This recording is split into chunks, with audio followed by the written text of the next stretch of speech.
Good day, ladies and gents, my name is Hyozo and I'm DiscussThing, and today we're back with another video about Bioware's newest supposed game that is actually more like a propaganda piece with some clumsy game materials crammed into it in a shallow way.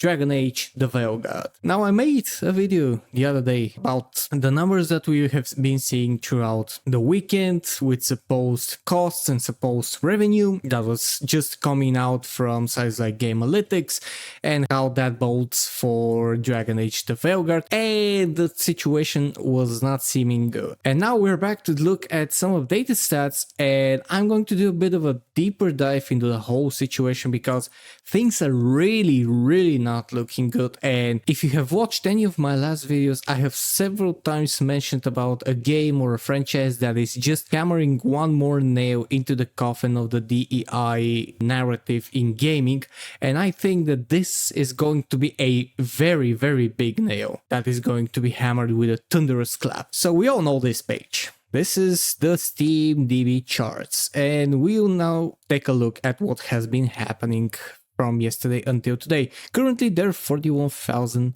players in game of Dragon Age. We see here that the peak was 89,000, which was, I think, yes, yesterday. And that is pretty much the biggest that I think and a lot of other people think that it's going to get, because as I explained in my previous video, the gaming psyche goes like this. You have a game, you want to buy it as soon as it comes out, and when it comes out you just rush, you buy it, and you want to play it immediately for as long as you can, because this is the thing that you have been waiting for a long time. And that's what happens with every new release on any platform, and this is a day one on Steam, and the people did rush immediately to play it.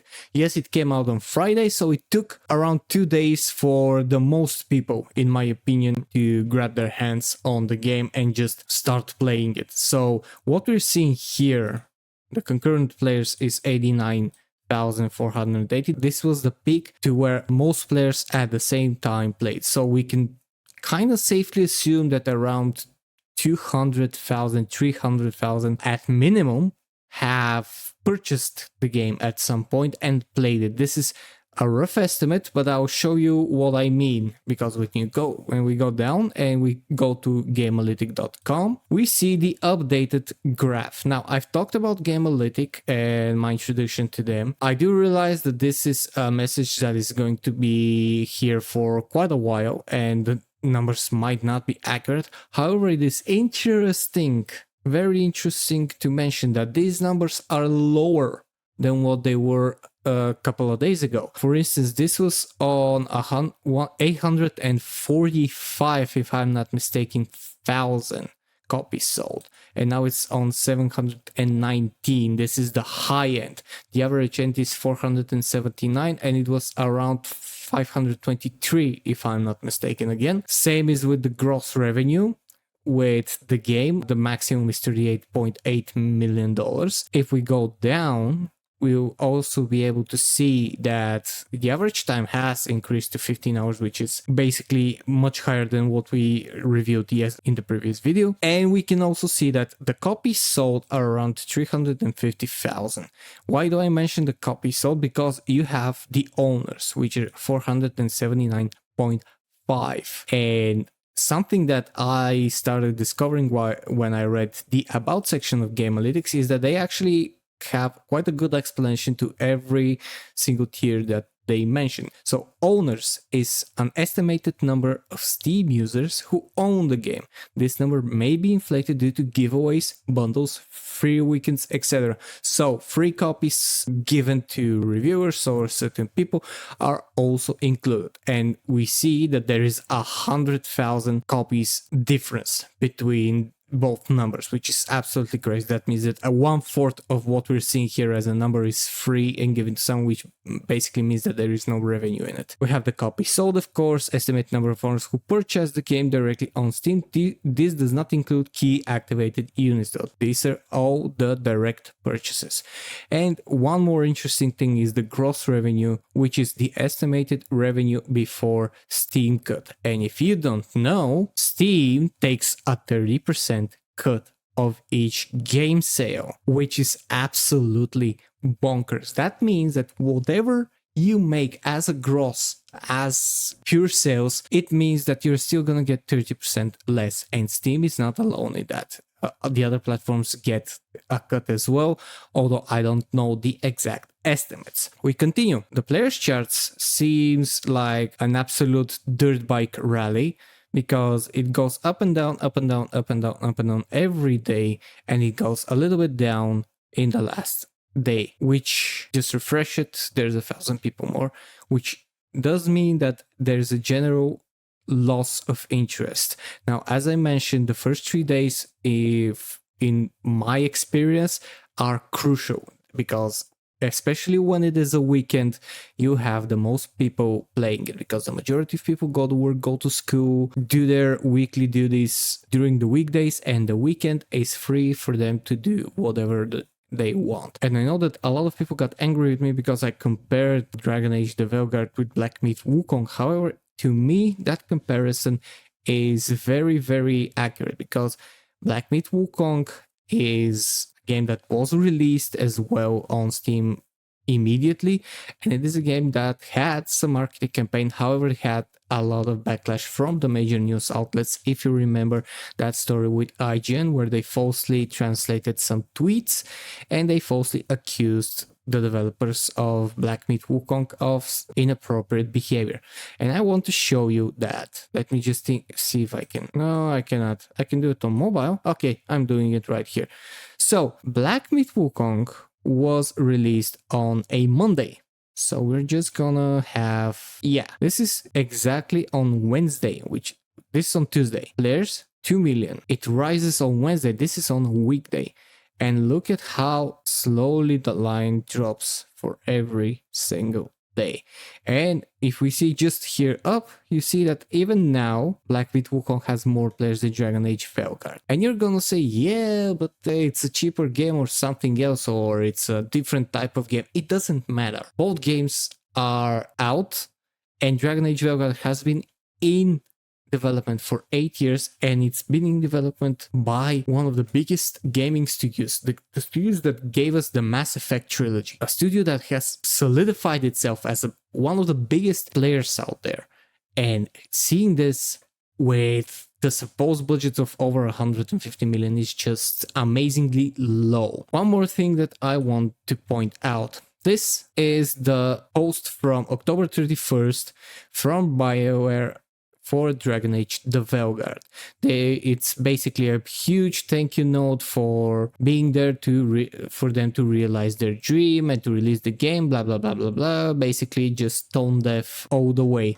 The comments do not disappoint. The non-binary is something that is very, very frequently shown here. You have one person here that congratulates it for the initial sales, which is absolutely normal because it was the only thing that it's releasing at this very moment. You see a lot of people are just no, no, no, no, some yes, but a lot of people are just bashing the hell out of it. But the real thing that I want to point out is that from October 31st, this is a repost, there has been absolute silence. There is nothing that they posted. And I'm saying this because if you take a look at what they were posting before that, they have been posting at least several posts every single day. This is October 28th. We go a little bit down. They have been very active on October 28th. October 25. Okay, several. Here is where we have a 3-day off, but still not as long. And you go down October 24, and they were very active with their page, and they have been nothing since October 31st, which is absolutely bonkers because you would think that they would be absolutely pushing for the game every single day. They'll have promoted posts, they'll have pinned posts, they'll repost some stuff from other creators, from news articles, from big game reviewers, and so on and so on, and just thanking everybody. But there has been absolute silence from it. And I am pretty sure I know why the silence is there, because currently they're basically shitting their pants all over the place, because Dragon Age the Veilguard was supposed to be the biggest release of this year, a Game of the Year contender, something to bring a lot of money after so many years of development. And currently it's failing comparatively more than Dustborn has failed. Even Dustborn did not fail if we basically even the ratio, the percentage wise of the failure.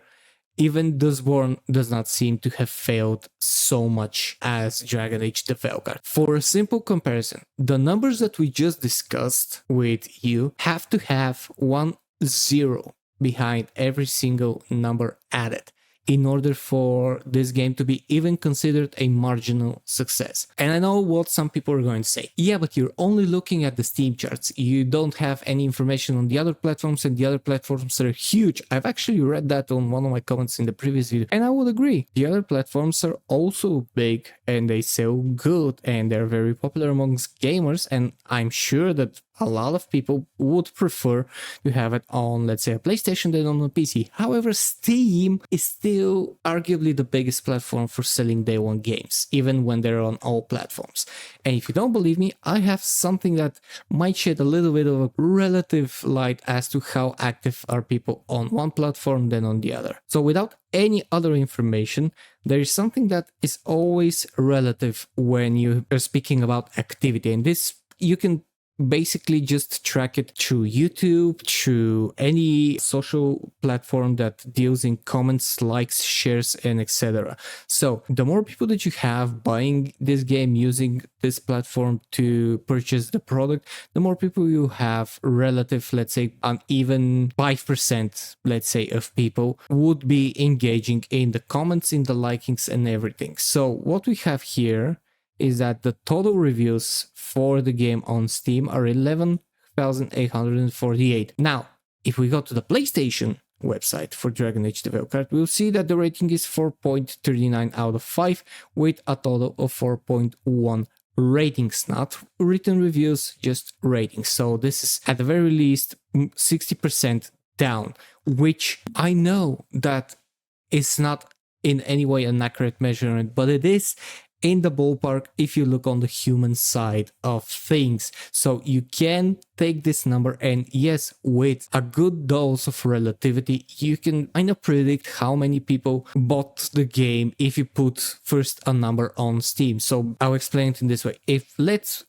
we agree that 500 people have bought the game on Steam, then it would stand to a relative reason that around 200,000 people have bought it on PlayStation, and let's say another 200,000 bought it on Xbox. Now you can juggle these numbers around, but this is basically what in 99.9% of times with games that are immediately available on all platforms is. Of course, there are some exceptions. However, this is the general scenario that occurs. So you can predict and you can have a general number that you can tweak, but you can have it as in percentage, and that will make you a bit more knowledgeable on on what the exact situation is. Now, if you watch my previous videos, I did mention that this game will not break 100,000 players during the weekend just because of what I was seeing as a graph tendencies and with the gamer psyche. And I also knew that this game would not even reach 2 or 3 million sales.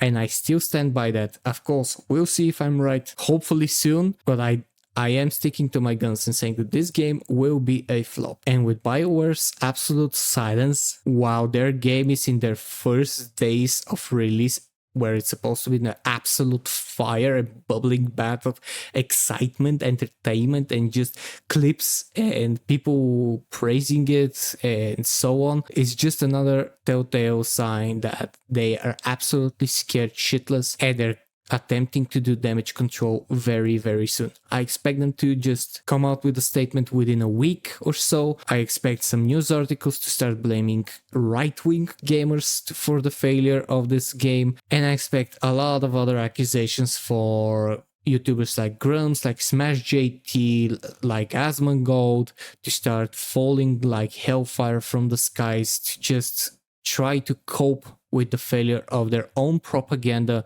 which was presented to us as an actual game. I'm putting this out there as an official Nostradamus moment, and I do believe that I will be right on this. Of course, it remains to present us with more and more information, which of course I and other people like me will cover. But anyways, this is all I have for this video. Thank you very much for sticking around if you did so for this long. Follow me on my socials that are linked in the description below. Follow me on my Patreon page where you can help me with the battle of helping homeless animals and animals in shelters. And if you want to support my channel and my journey on YouTube directly, click the join button and choose one of the tiers that I have presented here and become a member.